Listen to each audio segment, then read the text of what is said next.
So hello friend, welcome back to another video. তো আজকে কথা বলবো গত সপ্তাহ মাল্টিপ্লেক্স বা ন্যাশনাল প্লেক্সের বক্স অফিস কালেকশন নিয়ে। তো বক্স অফিস কালেকশন গুলো ফাইনালি উঠে এসেছে। কোন সিনেমা কিরকম কি বক্স অফিস কালেকশন করেছে, কোন সিনেমা এগিয়ে আছে পিছিয়ে আছে, বাংলা সিনেমার ন্যাশনাল প্লেক্স মাল্টিপ্লেক্স চেনে যে বক্স অফিস কালেকশনটা হয়, এটা তোমরা সকলেই জানো যে এটা মোটামুটি একটা সঠিক অ্যাজাম্পশনই থাকে। তো দেখার যে আপকামিং দিনে কোন ন্যাশনাল প্লেক্স কালেকশনটা কিরকম হোল্ড বজায় রাখতে পারলো এবং ফেব্রুয়ারি মাস জানুয়ারি থেকে বেটার করতে পারলো কিনা। প্রথম যে সিনেমাটাকে নিয়ে কথা বলবো সেটা হচ্ছে ধ্রুবর আশ্চর্য জীবন। এটা একটা ফিকশনাল একটা মানে এক্সপেরিমেন্ট কাজ হয়েছে, একটা সায়েন্স ফিকশন কাজ হয়েছে। এরকম কাইন্ড অফ কাজ আমরা বাংলায় সচরাচর দেখি না, এটা একটা তার মধ্যে কাজ। তো যারা দেখতে চাইছো তারা সিনেমা হলে গিয়ে দেখতে পারো। সিনেমাটা তার ফার্স্ট উইকে 2,18,000 টাকা মতো বক্স অফিস কালেকশন করে ন্যাশনাল প্লেক্স থেকে, এবং এই সিনেমাটা লিমিটেড শো পায়। তো সেই কারণে সিনেমাটা একটা ডিসেন্ট কালেকশন থেকে স্টার্ট করে। এবং এর পরের যে কালেকশনটি নিয়ে কথা বলবো সেটা হচ্ছে মায়ানগর বলে ছবিটাকে নিয়ে। মায়ানগর ছবিটা 1,16,000 টাকা মতো গত সপ্তাহে কালেকশন করে ন্যাশনাল প্লেক্স মাল্টিপ্লেক্স চেন থেকে। ওভারঅল এই ছবিটা 9 লক্ষ টাকা মতো বক্স অফিস কালেকশন করলো। অবশ্যই এটা একটা কম কালেকশন যদি মাল্টিপ্লেক্স চেনের কালেকশন দিক থেকে বিচার করা যায়। তবুও আমি বলবো যে মায়ানগর ছবিটা যতজন দেখেছে সবার কিন্তু এই ছবিটা খুব মানে একটা বলতে পারো ক্রিটিক্যালি অ্যাক্লেম পেয়েছে ছবিটা, এবং সবার পছন্দ হয়েছে ছবিটা। এবং এই রকম কাইন্ড অফ ছবি আরো বেশি হওয়া উচিত। খুব একটা এক্সপেরিমেন্ট ছবি ছিল, এবং এর সাথে সাথে এই ছবিটা লিমিটেড শো পেয়েছে, এবং যতজন অডিয়েন্স দেখেছে একটা মানে ওই 1 লাখ 1.5 লাখ এরকম 2 লাখ এরকম সামথিং একটা কালেকশন কিন্তু ছবিটা করতে পারছে। এরপরে এই রাত তোমার আমার, এই ছবিটা গত সপ্তাহেও প্রায় 2,02,000 টাকা মতো কালেকশন করে। ছবিটা প্রায় 46 লক্ষ টাকা মতো বক্স অফিস কালেকশন করে। যদি ফেব্রুয়ারি রেশিও থেকে দেখা যায় তো সব থেকে বেশি কালেকশন করা ছবি এটাই। এবং এই ছবিটা বিনোদিনীর থেকে এগিয়ে যায়, এবং সত্যি বলে সত্যি কিছু নিয়ে ঠিক পিছনে থাকে, সেই রেকর্ডটাও আশা করছি ভেঙে দেবে। কারণ এর একটা অডিয়েন্স হয়ে গেছে, লিমিটেড অডিয়েন্স হয়ে গেছে, যাদের খুব পছন্দ হয়েছে ছবিটা। তো সেই কারণে এই রাত তোমার আমার এই ছবিটা কিন্তু প্রায় 46 লক্ষ টাকা মাল্টিপ্লেক্স ন্যাশনাল প্লেক্সে বক্স অফিস কালেকশন করেছে।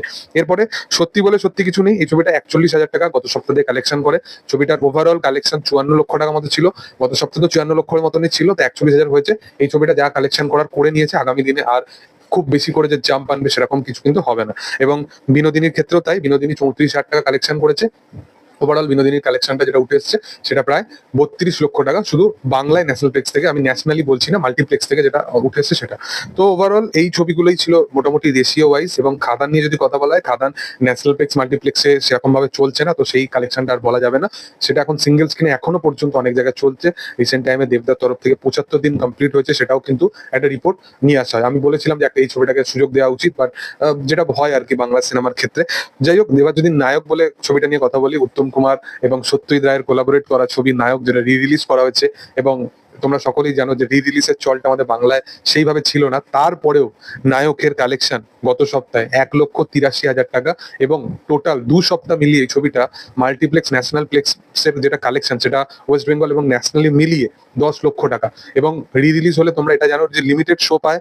তারপরেও এই ছবিটা মানে যেরকম কালেকশনটা করেছে, ফেব্রুয়ারিতে যেরকম রেশিও যাচ্ছে বা বাংলায় সচরাচর যেরকম কালেকশন আমরা করতে দেখি, তার তুলনায় কিন্তু এই কালেকশনটা কিন্তু অনেক বেটার একটা কালেকশন করেছে। তো নায়ক এখনো পর্যন্ত বড় পর্দায় আছে, তো যারা দেখতে চাও দেখতে পারো। অলরেডি রিলস অনেক জায়গায় নায়কের দেখা যাচ্ছে, এবং নায়ক যে কতটা সত্যি কাল্ট একটা সিনেমা এটা মানে বোঝা যায়। এবং সত্যজিৎ রায়ের ওই ডিরেকশন, এবং রিসেন্ট টাইমে সুপারম্যানের একটা যে ওই নায়কে তোমরা জানো যে একটা শট আছে যেখানে উত্তম কুমার ওই একটা ফিকশনের মধ্যে থাকবে, এবং সেখানে সে চারিপাশে টাকা দেখতে পাবে, এবং চাকার এর মধ্যে সে ঢুকে যাচ্ছে এবং হাতটা করছে, এবং সেইটা সুপারম্যানে ওই জিনিসটাকে সিমিলারলি দেখানো হয়, যেটা সত্যজিৎ রায় 60s এর টাইমে করেছিল। আমি এটা নায়কের রিলিজের নিয়ে যখন আমি কথা বলেছিলাম তখন আমি ওই ব্যাপারটাকে আমি কনসিডার করেছিলাম। তোমরা চাইলে রিভিউটা চেক করতে পারো। এবং তার সাথে সাথে আমি এটাও বলেছিলাম যে উত্তম কুমারের যে প্রেজেন্সটা, সেটা বড় পর্দায় দেখার যে অনুভূতিটা, এইটা কখনো মিস করো না। এটা মানে বারবার এই জিনিসটা হয় না। এবং আগামী দিনে আরো অনেক ছবি উত্তম কুমার এরকম আছে যেগুলো কিন্তু রিলিজ অবশ্যই করা উচিত। তো যাই হোক, তোমাদের কি বক্তব্য বিষয়বস্তু নিয়ে তোমরা সেটা কমেন্ট সেকশনে জানাতে পারো। আর ভিডিও যদি ভালো লেগে থাকে লাইক শেয়ার সাবস্ক্রাইব করে দিও। Thank you all.